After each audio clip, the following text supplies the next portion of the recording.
Hi friends, പുതിയൊരു വീഡിയോയിലേക്ക് എല്ലാവർക്കും സ്വാഗതം. ഇന്നത്തെ മൂന്നാമത്തെ എപ്പിസോഡാണ് നമ്മൾ പറയാൻ പോകുന്നത്. ജയിലിലേക്ക് വിക്രമിനെ കാണാനായിട്ട് വരികയാണ്. അപ്പോൾ ഒരു വേറെ പോലീസുകാരൻ വന്നിട്ട് അങ്ങനെ അകത്തേക്ക് വിളിച്ചുകൊണ്ട് പോകുന്നുണ്ട്. അങ്ങനെ അവിടെയുള്ള സൂപ്രണ്ടിനോട് വന്നിട്ട് ജയിലിലെ കാര്യങ്ങൾ ചോദിച്ചപ്പോൾ അതൊക്കെ തന്നെ വിക്രമിൻ്റെ കാര്യം ചോദിക്കാൻ കേട്ടോ. അപ്പോൾ എനിക്കൊരു വിക്രം സുധാകരനെ കാണണം എന്ന് പറയുമ്പോൾ വിക്രം സുധാകരൻ ചെയ്യാത്തൊരു തെറ്റിന് അല്ലേ ഇങ്ങനെ കിടന്നിരുന്നത്. ആൾ റിലീസായല്ലോ എന്ന് പറയാൻ കേട്ടോ. റിലീസായോ എന്ന് ചോദിക്കണം. അതെ, ആള് ഞാൻ വരുന്നതിനേക്കാൾ മുമ്പ് തന്നെ ആൾ റിലീസായിട്ടുണ്ടായി മാഡം.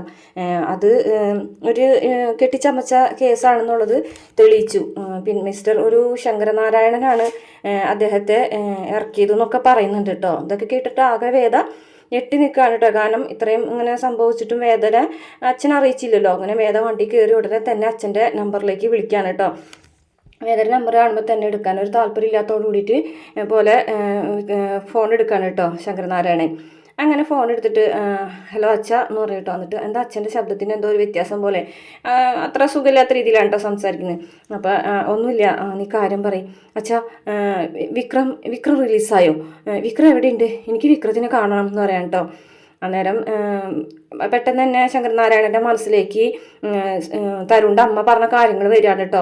അവളിപ്പോൾ മറ്റൊരാളുടെ കൂടെ ജീവിക്കുകയാണ്. അവളുടെ ജീവിതത്തിലേക്ക് ഇനി ആവശ്യമില്ലാത്ത കാര്യങ്ങൾ പറഞ്ഞ് വിളിക്കരുതെന്നൊക്കെ പറഞ്ഞ കാര്യം ആലോചിക്കുകയാണ്. അന്നേരം ശങ്കരനാരായണൻ പറയാണ്, വിക്രത്തിന് ഇനി നീ അന്വേഷിക്കേണ്ട.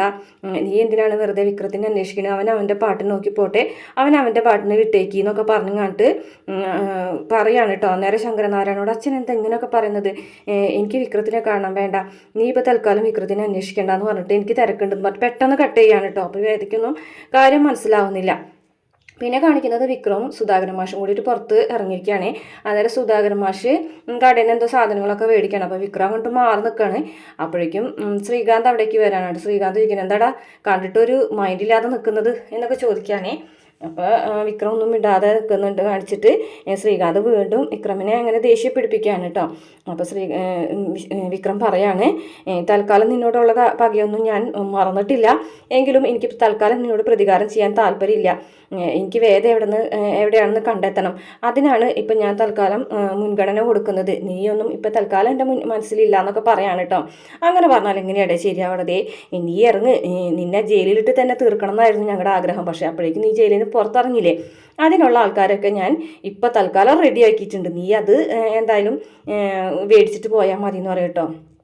അങ്ങനെ അത് പറയണ വെക്കുമ്പോൾ വിക്രമിന് അങ്ങ് ദേഷ്യം വരികയാണ് കേട്ടോ.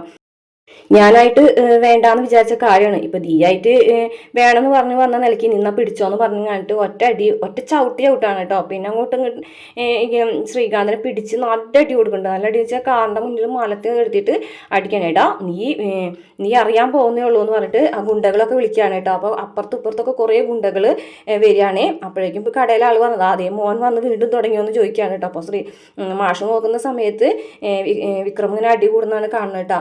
അപ്പോഴേക്കും ശ്രീകാന്ത് പോകും, ഇവനെ എന്താണെന്ന് വെച്ചാൽ ചെയ്തേക്ക്, ഒരു തരി പോലും ബാക്കി വെച്ചേക്കരുത്, ബാക്കിയുള്ളതെല്ലാം പോലീസ് നോക്കിക്കോളും എന്ന് പറഞ്ഞിട്ട് പോകുകയാണ്. അപ്പോഴേക്കും വിക്രമിനെ തല്ലി അവർ ഇതാക്കാണ് കേട്ടോ അവരെല്ലാവരും കൂടിയിട്ട്. അപ്പം മാഷ് വന്നിങ്ങോട്ട് പിടിച്ച് മരുന്ന് അച്ഛൻ പൊക്കോ, ഇത് എനിക്കുള്ള പണിയാണ്, അച്ഛൻ ഇങ്ങോട്ട് വരേണ്ട, അച്ഛൻ പൊക്കോ എന്ന് പറയുന്നുണ്ട്. പക്ഷെ മാഷ് അത് ശ്രദ്ധിക്കാതെ വിക്രമിനെ തല്ലണ ആൾക്കാരെ പിടിച്ച് മാറ്റാൻ ശ്രമിക്കുകയാണ്. പെട്ടെന്ന് തന്നെ ഒരാൾ മാഷ അടിക്കുകയാണ്. മാഷ അങ്ങനെ പെട്ടെന്ന് എന്നെ തെറിച്ച് വീഴാണ്. അപ്പോഴേക്കും വിക്രം അച്ഛാന്ന് പറഞ്ഞിട്ട് ഓടി വന്നിട്ട് മാഷ പിടിച്ചെഴുന്നേൽപ്പിക്കുന്നുണ്ട്. മാഷ പിടിച്ചെഴുന്നേൽപ്പിച്ച് മാഷയുടെ വാക്കറെടുത്ത് കൈ കൊടുക്കുമ്പോഴേക്കും ഒരാൾ വന്നിട്ട് വിക്രമിൻ്റെ തലേര അവിടേക്ക് ഒരു വടി വെച്ചിട്ട് അടിക്കുകയാണ് കേട്ടോ. അപ്പോൾ വിക്രം നോക്കുന്നുണ്ട് ദേഷ്യത്തോട് കൂടിയിട്ട്. എന്നിട്ട് മാഷ പിടിച്ച് വലിച്ച് ഒരു സൈഡിലേക്ക് മാറ്റി നിർത്താണ്.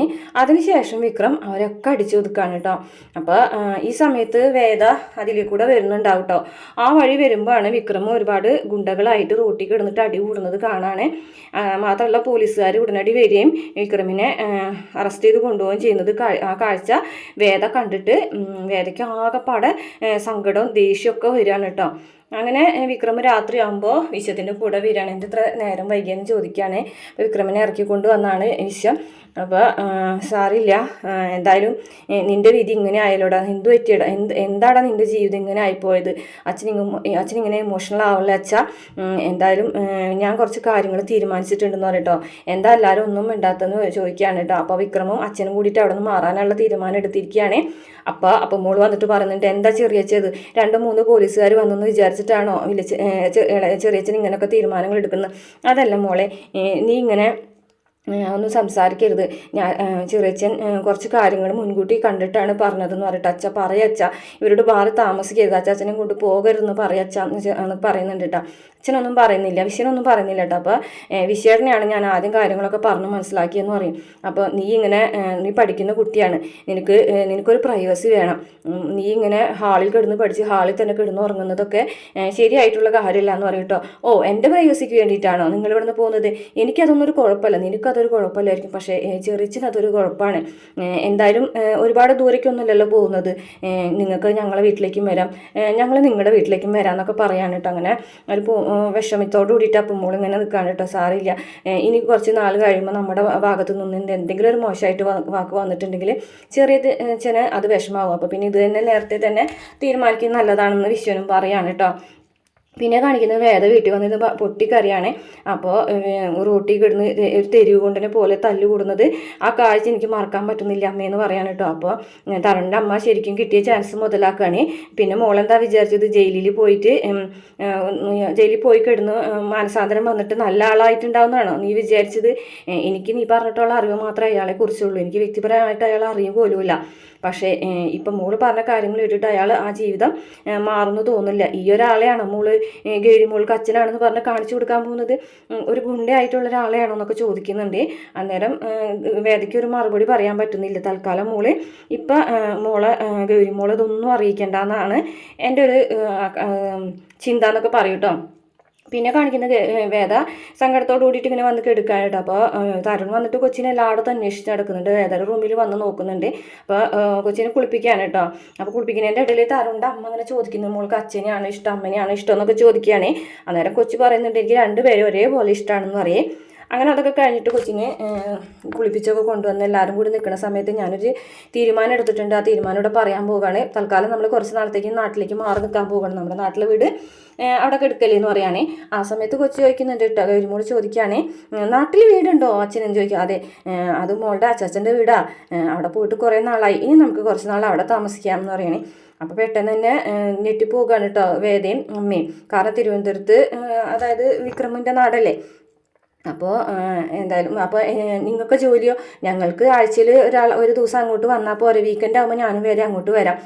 അപ്പോൾ അങ്ങനെയൊക്കെ പറയാൻ കേട്ടോ. അങ്ങനെ ഒരു തീരുമാനം എടുക്കുമ്പോൾ വേദയ്ക്ക് ഇഷ്ടപ്പെടുന്നില്ല കേട്ടോ. അപ്പോൾ വേദ പറയാണ് കേട്ടോ അമ്മനോട്, അമ്മേ ഞാൻ പേടിച്ചിരുന്ന പോലൊക്കെ സംഭവിക്കാൻ പോവുകയാണ്, എന്തൊക്കെയാണോ ഞാൻ അവളിൽ നിന്ന് മറച്ചു വെച്ചിരുന്നത് അതൊക്കെ അവളിലേക്ക് എന്നെ എത്താൻ പോവുകയാണെന്ന് പറയുകയാണേ. അപ്പോൾ തരുണിൻ്റെ അമ്മ പറയുന്നുണ്ട്, മോളെ എന്തായാലും നീ തൽക്കാലം നമ്മൾ മാത്രമേ ഇത് അറിയുന്നുള്ളൂ, നിയമപ്രകാരം രേഖകളിലൊക്കെ തരുണിൻ്റെ മകളാണ്. അപ്പോൾ പിന്നെ ആര് മോളെ അന്വേഷിച്ച് വന്നാൽ എന്താ, ശ്രീയേട്ടന് ഞാൻ ഗർഭിണിയായിരുന്നു എന്നും ഞാൻ പ്രസവിച്ചിട്ടുണ്ടെന്നൊക്കെ അറിയാം. അപ്പോൾ അതുകൊണ്ട് തന്നെ ശ്രീയേട്ടന് ഉറപ്പായിട്ടും എന്നെ അന്വേഷിച്ച് വരും, കുഞ്ഞിനെ അന്വേഷിച്ച് വരും എന്നൊക്കെ പറയുകയാണെ. അപ്പോൾ തരുണിൻ്റെ അമ്മ പറയുന്നുണ്ട്, അങ്ങനെയൊന്നുമില്ല, നമ്മൾ അങ്ങനെ തുറന്ന് പറയാനൊന്നും നിൽക്കുന്നില്ലല്ലോ ഒരാളോടും, നിയമപ്രകാരം തരുണിൻ്റെ മോളായതുകൊണ്ട് തന്നെ കുഴപ്പമില്ല, അങ്ങനെ ആൾക്കാർ തിരഞ്ഞൊന്നും വരില്ല എന്നൊക്കെ പറയാണ് കേട്ടോ. അത്രയും കാണിച്ചുകൊണ്ട് മൂന്നാമത്തെ എപ്പിസോഡ് അവസാനിക്കുകയാണ് കേട്ടോ.